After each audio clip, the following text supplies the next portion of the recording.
Welcome back, everyone. Ready to dive into global trade and finance today? Always exciting, right? It is. It can be a bit of a tangled web, though. Oh, absolutely.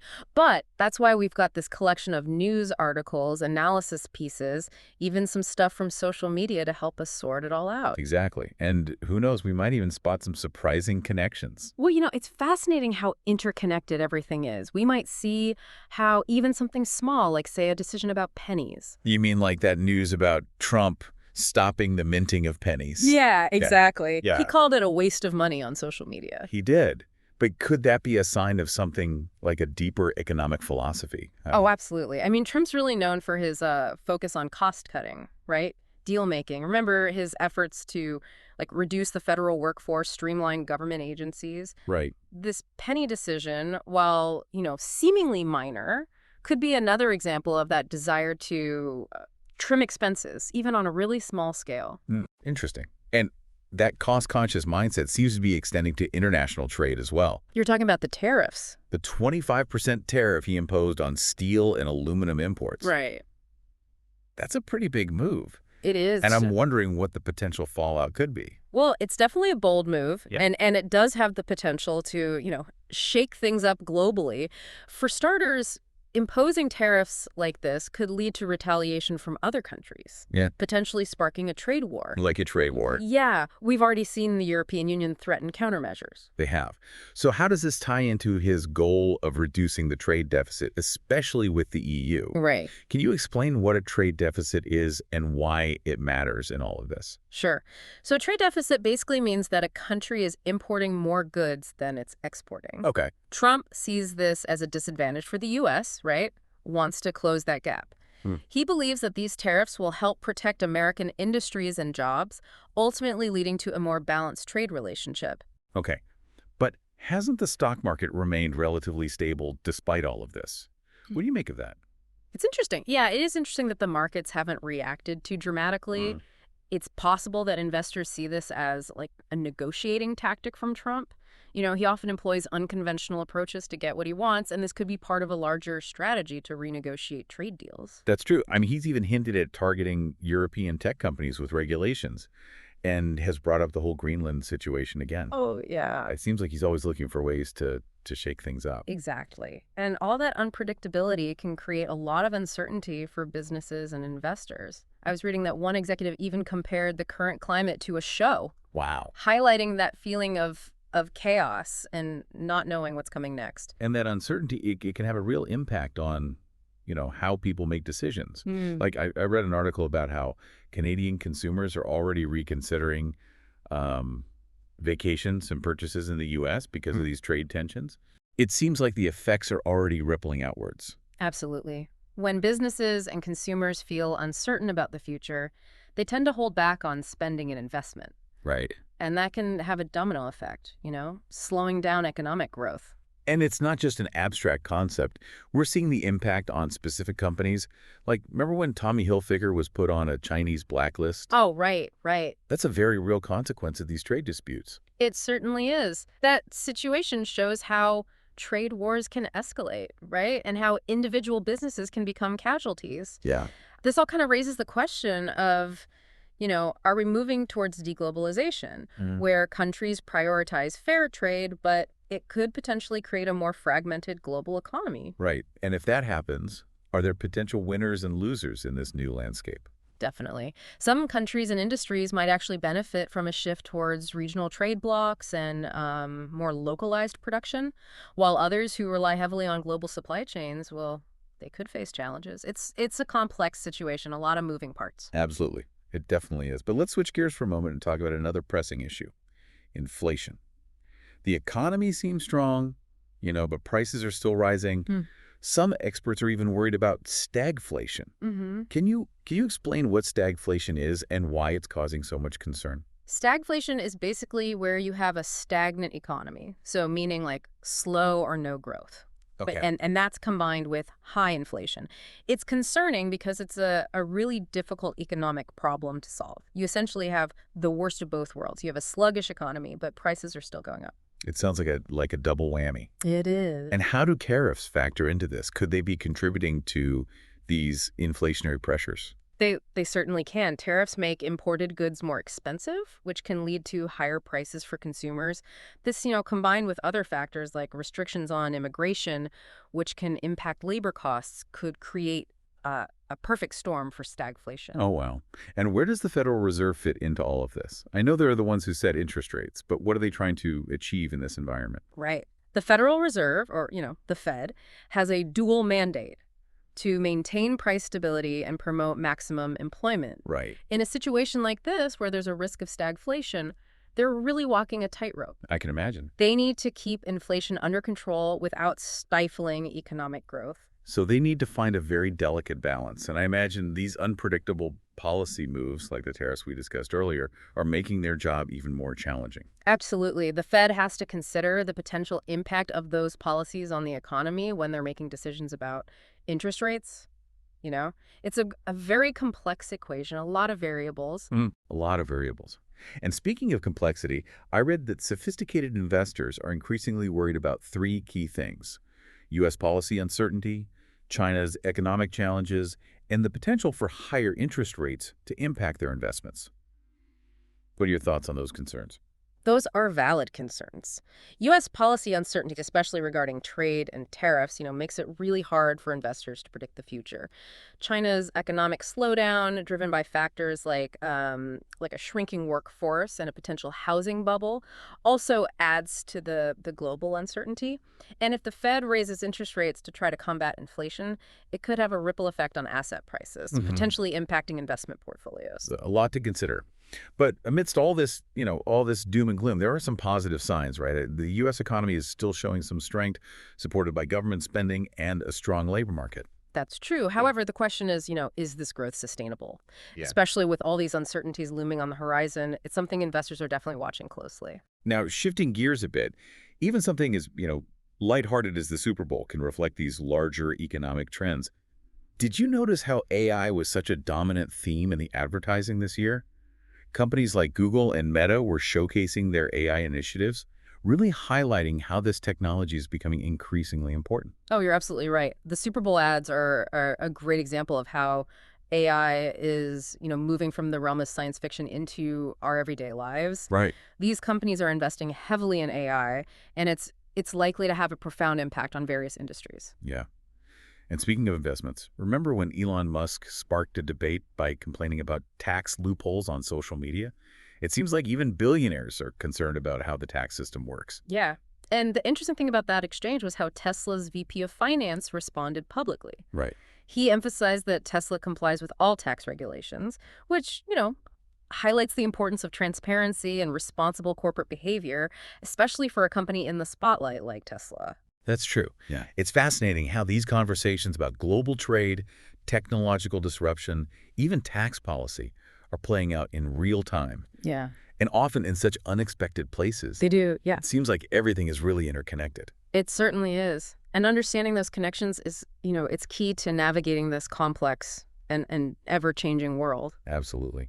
Well, we've only just scratched the surface in this deep dive into global trade and finance. There's so much more to explore, so stay tuned for part 2, where we'll delve even deeper into these fascinating topics. Picking up where we left off, trade wars, AI, Elon Musk, and taxes, it feels like the world is changing so fast. It really does, and we were talking about stagflation earlier. I think it'd be really helpful to kind of break that down a little bit more. What is it exactly, and why should we be concerned about it? Okay, so stagflation is like this economic paradox, right? It's a situation where the economy is stagnant, so they're slow, or no growth. Jobs are hard to come by. Okay. But prices keep rising. So your paycheck is the same, but everything costs more. Yeah, exactly. Like imagine going to the grocery store. Everything's more expensive, but your paycheck's still the same. Makes it hard to afford basic necessities. For sure. So it's like this double whammy. A sluggish economy, and things cost more. We talked about tariffs potentially contributing to inflation. Yeah. But are there other things that could lead to this stagflation situation? Yeah, definitely. For example, if you have restrictions on immigration, that can actually lead to a smaller workforce. Oh, interesting. Yeah, and that can drive up wages. And those higher wages, they often get passed on to consumers, meaning prices go up even more for goods and services. Makes sense. It's such a complicated web of cause and effect. And How are businesses reacting to all this? Are they holding back on making new investments because things are so uncertain? Absolutely, yeah. When businesses are uncertain about what the future holds, they're less likely to invest in new projects, expand, hire more workers. They're like, let's just wait and see what happens. But, that can really slow down economic growth even more. Right, so it's like this vicious cycle. Uncertainty leads to people being cautious. That leads to slower growth, and then that just fuels more uncertainty. So where does the Federal Reserve fit into all of this? How do they navigate these kind of choppy economic waters? So the Federal Reserve, also called the Fed, sets interest rates and manages the money supply, right? They're trying to keep prices stable, promote maximum employment, but with this risk of stagflation, it's a real balancing act. Oh, yeah, I can see that. Yeah, they don't want to raise interest rates too quickly because that could push the economy into a recession. Right. But they don't want inflation to get out of control either. So they're Yeah. looking at tons of different economic indicators: inflation rates, employment numbers, consumer spending, business investment, global economic trends.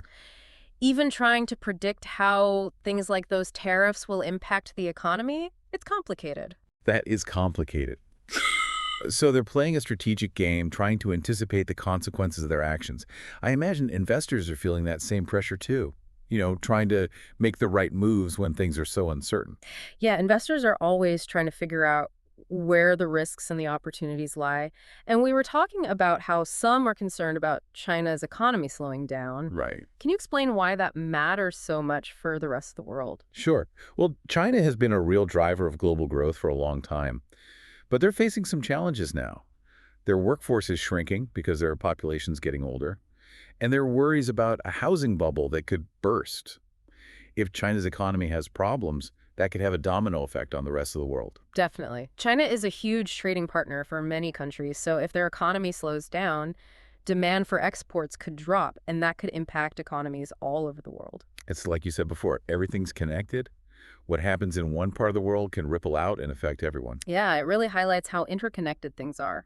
Speaking of global trends, let's go back to the Super Bowl for a second. Remember those AI commercials? Yeah. They weren't just clever marketing.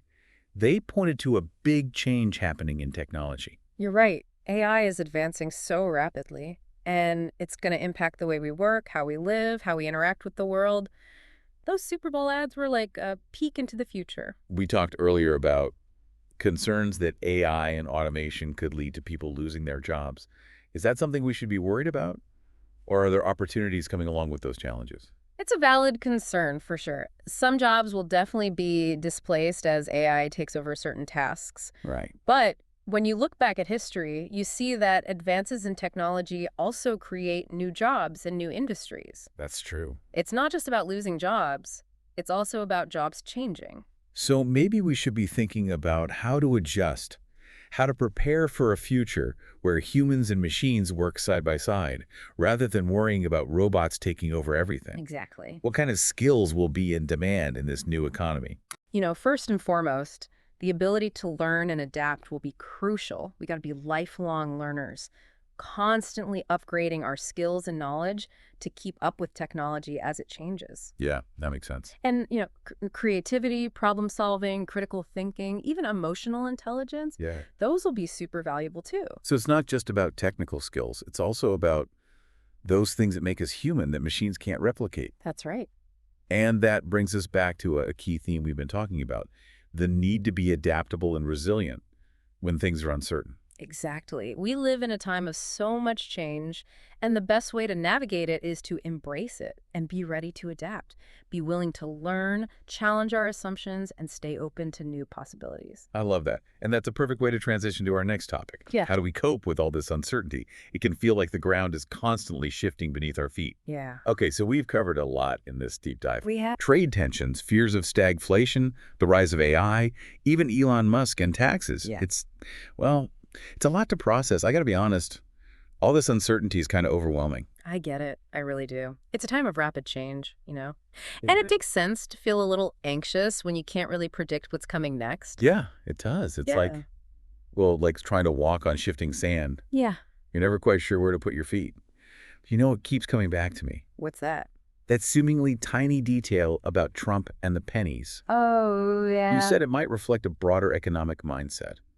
Stopping the minting of pennies, it's like. Right. It's a small thing, but it could represent a bigger philosophy, right? Yeah. Like focusing on efficiency, on cutting costs, even if it's just a fraction of a cent. Yeah. And that way of thinking, it can apply to trade deals, how the government spends money, even how companies operate. So even the little things, they can offer clues about these bigger changes that are happening. Yeah. It's like we have to be economic detectives, looking for those little hints to understand where things might be going.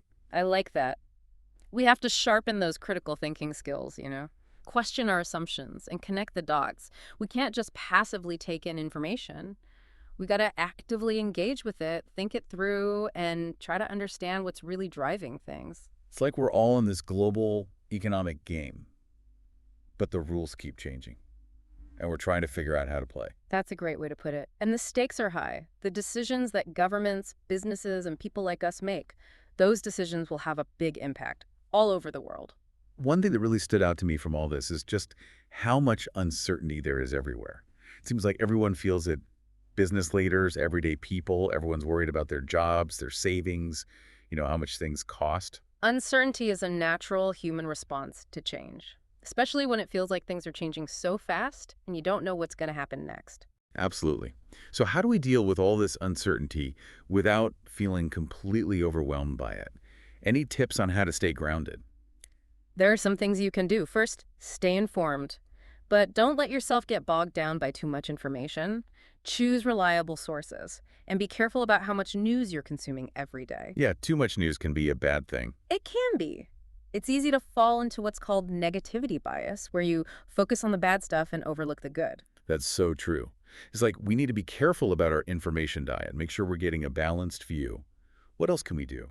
Focus on the things you can control. You might not be able to change global economic trends or government policies, but you can take steps to protect your own finances. Like maybe save more money, be smart about your investments, or learn some new skills that will help you in the future job market. It's about taking charge of your own situation, Right. not feeling helpless. Exactly. And don't underestimate the power of connecting with others, building a sense of community. Oh, that's so important. Yeah, when you feel isolated, uncertainty can feel a lot scarier. It's a good reminder that we're all in this together. We are. So let's bring it back to our listener. What are the big takeaways from this deep dive into global trade and finance? What can they do to feel prepared for the future? The biggest takeaway, I think, is that we have to accept change. The world is in constant flux. That's not going to stop. And the quicker we accept that, the better we'll be at adapting to whatever comes next. And part of that is staying informed, right? But doing it in a healthy way, like you were saying. Don't let the news control your emotions. Be picky about your sources and take breaks from the constant flow of information. Absolutely. The second big takeaway is to focus on what you can control. Make yourself financially secure, keep learning new skills, and take care of your mental and emotional well-being. Those are the things that will help you weather any storm. And probably the most important thing, you're not alone. Connect with other people, build a community, support each other. We're stronger together, and we can all learn from each other and offer encouragement. So true. And in the end, it's all about developing this attitude of resilience, staying curious, and being optimistic. The future is full of uncertainty, yeah, but it's also full of possibilities. If we stay informed, adaptable, and connected, we can face those possibilities with confidence and create a future where we all can thrive. Well said. That's a fantastic note to end on. Thanks for joining us for this deep dive into global trade and finance. We hope you found it valuable. Keep exploring these topics, keep asking questions, and have those important conversations about what's shaping our world. Until next time, keep diving deep.